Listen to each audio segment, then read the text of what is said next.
자신이나 혹은 주변 사람들이 암과 같은 중한 병에 걸리는 경우가 있을 겁니다.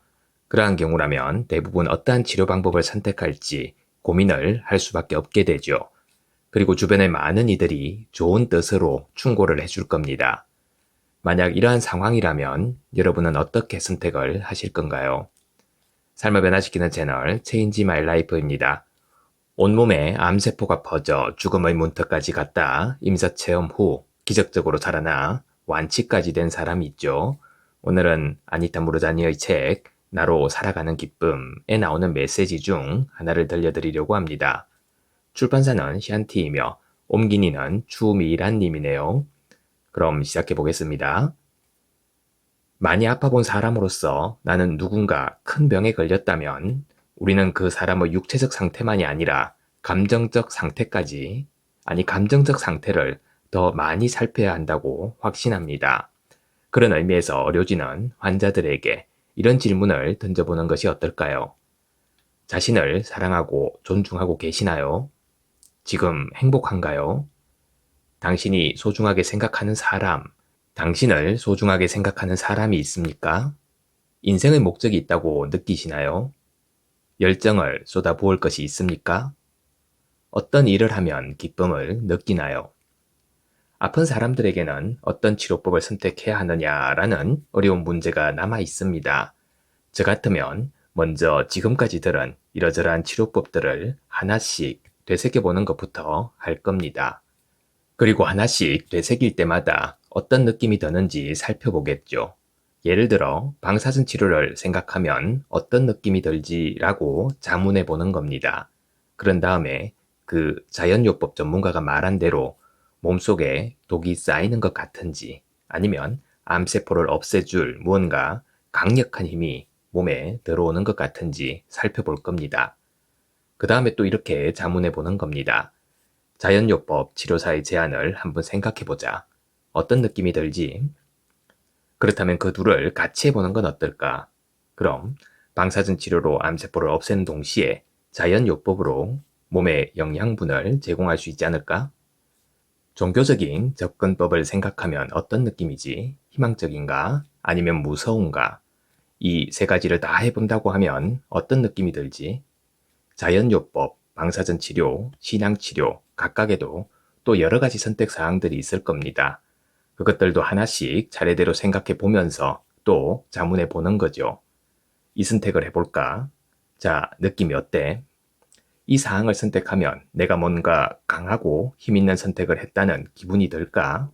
아니면 더 약해지고 더 두려워하고 있구나 하는 기분이 들까? 죽음 자체를 나는 어떻게 느끼고 있나? 죽음을 무서워만 하고 있나? 아니면 자연스러운 과정이라고 보고 평화롭게 받아들이고 있나? 그리고 각각의 선택이 어떤 감정을 불러일으키는지 살펴보고 나서 그 가운데 가장 큰 힘과 희망과 행복을 주는 쪽을 선택하는 겁니다.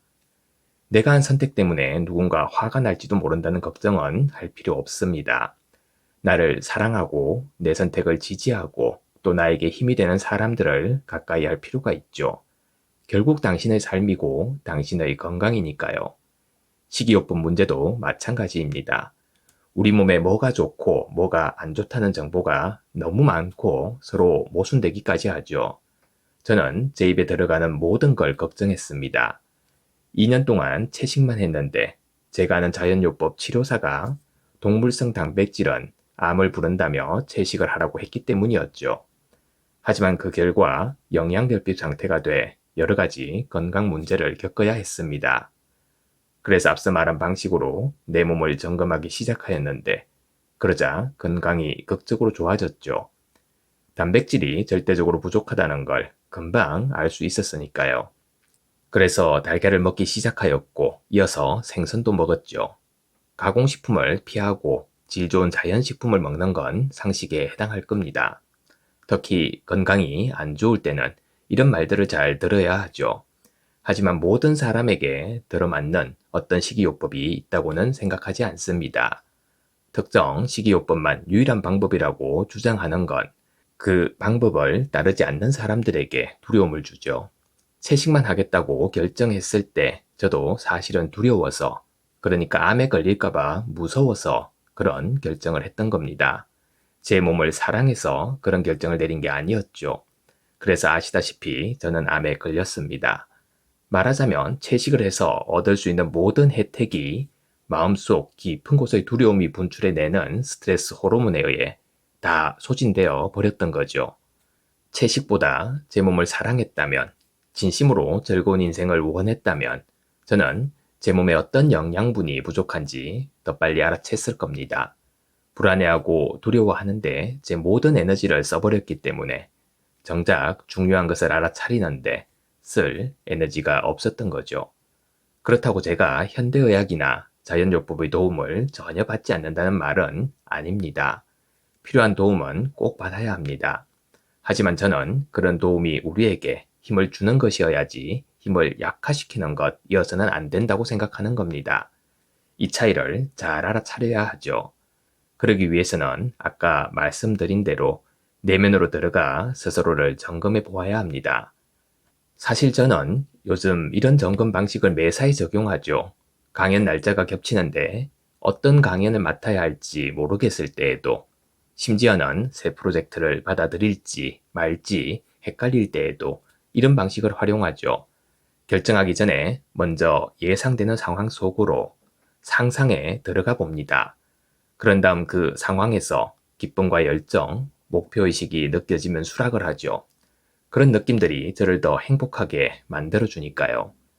우리는 선택을 할 때 양쪽의 장단점을 머릿속으로 분석, 평가해보고 장점이 더 많은 쪽으로 결정해야 한다고 배웠습니다. 하지만 그렇게 할 때 우리의 느낌이 어떻던가요? 그래서 기쁨의 노래가 절로 나오던가요? 열정이 샘솟던가요? 아니면 그 일을 고대하기보다는 불안해서 어서 그 일이 끝나기만 바라지는 않던가요? 자신의 내면의 안내를 따르는 것이 진짜 인생을 사는 법이라고 확신하지만 자꾸 주변 세상은 그런 확신을 깨려고 들죠. 다른 사람들과 어울리며 무난하게 살거나 자신의 진실에 따라 살면서 이방인이 되거나 둘 중 하나를 끊임없이 선택해야 합니다. 둘 다 가질 수 있는 경우는 거의 없죠. 가장 힘든 것이 사람들이 좋은 의도로 해주는 충고들입니다. 서로 모순되는 충고들 말입니다. 제가 그중 어떤 걸 선택하든 누군가는 상처를 받겠죠. 하지만 저는 사람들이 저에게 이렇게 저렇게 해야 한다고 말할 때 사실은 자기들의 두려움 때문에 그렇게 말한다는 걸 알게 되었습니다. 그들은 자기가 당신 같은 상황에 처한다면 그렇게 할 거다. 그러니 당신도 그렇게 한다면 자기 마음이 편하겠다고 말하는 것 뿐입니다. 그런 경우 저는 걱정하고 조언해줘서 고맙다고 말합니다. 다른 사람들의 조언과 함께 깊이 생각해 보겠다고 말을 하죠. 하지만 그러고 나서 바로 제가 무슨 선택을 하든 제 선택을 적극 지지해 달라고 부탁을 합니다. 그들이 저 같던 처지에 있어도 저는 그들이 제 조언을 무조건 받아들여야 한다고는 보지 않으니까요. 저도 그들에게 그렇게 해줄 것을 요구할 수 있다고 생각하죠. 그리고 이거 아시나요? 대부분의 경우 저를 정말 걱정하는 사람이라면 제가 무슨 선택을 하든 저를 지지해 줍니다. 보통은 그게 압박이 될 거라고 생각을 못하지만 그런 조언이 당사자에게 정말 부담이 된다는 걸 알면 물러서게 마련이죠. 가슴이 시키는 쪽으로 가려고 하는데 누군가 등을 돌린다면 그 사람은 현재 당신이 선택한 길을 가는데 결코 도움이 못 되는 사람인 겁니다.